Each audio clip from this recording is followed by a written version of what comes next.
어제는 누가복음 서론으로 기록한 시기와 저자 그리고 수신자에 대해서 살펴봤습니다. 누가는 사도 바울의 신실한 동역자였습니다. 그리고 이방인 중에서 예수를 믿게 된 데오빌로라는 관원에게 복음을 더욱더 확실하게 알려주기 위해서 기록했다고 말씀을 드렸습니다. 오늘 본문은 주의 길을 예비할 세례 요한의 출생 과정을 소개하고 있습니다. 하나님은 예수님을 보내시기 전에 먼저 세례 요한을 보내셔서 백성들의 마음을 준비시키셨습니다. 천사 가브리엘은 제사장 가문으로 경건하지만 늙도록 자식이 없었던 사가랴와 엘리사벳 부부에게 나타나서 세례 요한의 출생을 알립니다. 그리고 그 아이가 장차 어떤 일을 수행할 것인지도 역시 알리고 있습니다.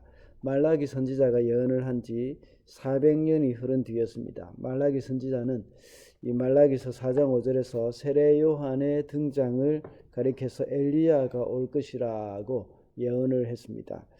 그 예언을 오늘 본문 17절에서 인용을 하고 있는 것입니다. 이렇게 하나님의 준비는 느린 것 같지만 이 400년이나 지나서 우리 인간이 보기에 참 느린 것 같다는 생각이 듭니다. 그러나 차질이 없이 잘 진행이 되고 있습니다. 그리고 정확한 시간에 하나님은 메시아를 보내신 것입니다. 그래서 오늘은 하나님의 준비라는 제목으로 말씀을 살펴보겠습니다. 첫째로 하나님의 준비는 연약한 자를 통해서 이루어집니다. 7절 말씀입니다. 그런데 그들에게는 자녀가 없었다. 엘리사벳이 임신을 하지 못하는 여자였고 두 사람은 다 나이가 많았기 때문이다.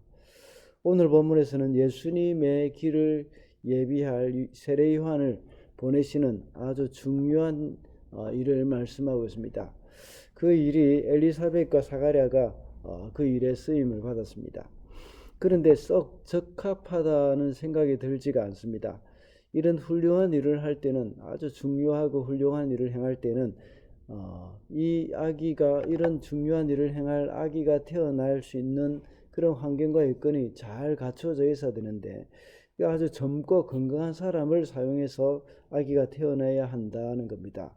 그런데 하나님은 사람의 생각과는 반대로 일을 하십니다. 엘리사벳과 사가랴는 이미 나이가 많은 사람이었습니다. 그리고 지금까지 아기도 한 번도 낳지 않은 그런 사람을 택하셨습니다. 거기다가 하나님의 천사가 와서 메시지를 전했지만 그것을 선뜻 믿지도 못하는 그런 연약한 사람이었습니다. 하나님의 일을 하는 데는 완벽한 사람이 필요치는 않습니다. 어떤 사람이든지 하나님은 쓰십니다. 하나님은 연약한 사람을 통해서 하나님의 귀한 일을 이루시는 그러한 분이시라는 사실을 오늘 본문에서 알 수가 있습니다. 우리는 때때로 자신의 연약함 때문에 마음이 상할 수도 있고 낙심을 할 수도 있습니다. 그러나 하나님은 그 고통과 아픔, 그리고 스스로에 대한 철저한 절망 가운데 있는 사람을 사용하십니다. 이 나의 연약함으로 인해서 마음이 가난해진 사람을 통해서 하나님은 일하기 시작을 하시는 겁니다. 우리의 연약함을 알고 있지만 그것으로 하나님을 더 의지하는 사람이 될 때 그 연약함이 오히려 강함이 된다 하는 사실을 우리는 기억을 해야 하겠습니다. 둘째로 하나님의 준비는 신실한 사람을 통해서 이루어집니다. 6절 말씀입니다. 그 두 사람은 다 하나님 앞에서 의로운 사람이어서 주님의 모든 계명과 규율을 흠잡을 데 없이 잘 지켰다. 이렇게 사가랴와 엘리사벳이 연약한 사람이었지만 하나님 앞에 신실하게 살았습니다. 하나님의 말씀을 흠잡을 데 없이 잘 지켰다고 말씀하고 있습니다. 그런데 그때 당시에 이렇게 계명과 규율을 흠잡을 데 없이 지킨 사람이 어디 이 두 사람뿐이겠습니까? 특별히 그 시대에 바리새인들도 율법을 철저하게 지켰던 사람들이었습니다. 그러나 이 말은 바리새인들의 삶의 모습과는 다른 그런 모습을 설명하고 있는 겁니다.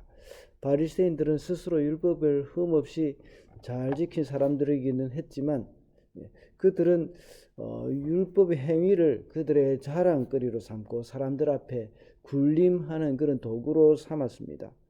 그러나 아까 말씀드렸던 것처럼 사가랴와 엘리사벳은 이 사람들은 율법을 흠잡을 데 없이 지켰지만 그럼에도 불구하고 자신의 부족함을 알고 하나님 앞에 가난한 마음으로 살았던 사람들입니다. 그래서 6절의 상반절에서 말하기를 하나님 앞에 의로운 사람이라는 말을 하고 있는 겁니다. 마태복음 5장의 팔복에서 말하는 것처럼 이런 사람이 바로 복 있는 사람입니다. 이와 같이 세례요한은 하나님 앞에서의 그런 경건의 모범으로 실현되고 있는 그런 가정에서 태어났다는 것을 우리가 알 수가 있습니다. 우리의 자녀가 경건하여서 하나님께 쓰임을 받기를 원한다면 부모가 먼저 경건한 삶을 살아야 합니다.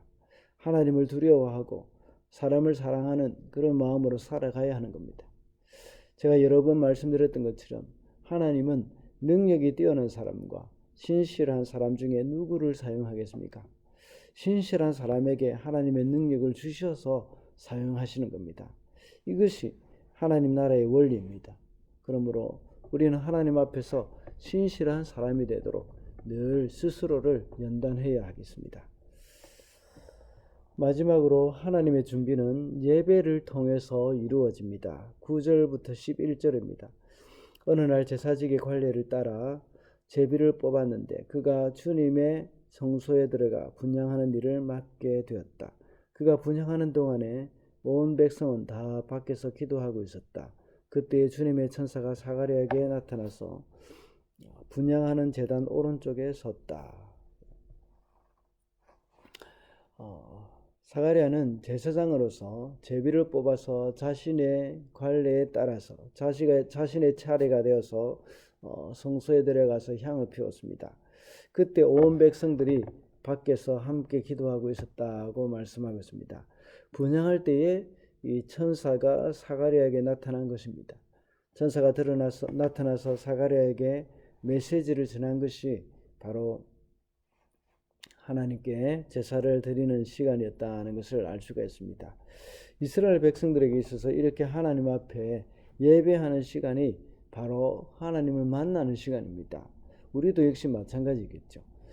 성경에 나오는 모든 사람들의 주님의 사람들은 바로 하나님과의 만남을 통해서 그들의 사명을 받게 됩니다.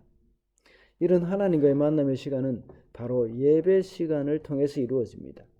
지난 연말에 우리가 묵상했던 에스겔도 역시 이 하나님과의 만남을 통해서 소명을 받게 되었습니다. 그리고 우리가 잘 아는 모세도 가시떨기 나무 불꽃 가운데서 하나님과의 만남이 있었습니다.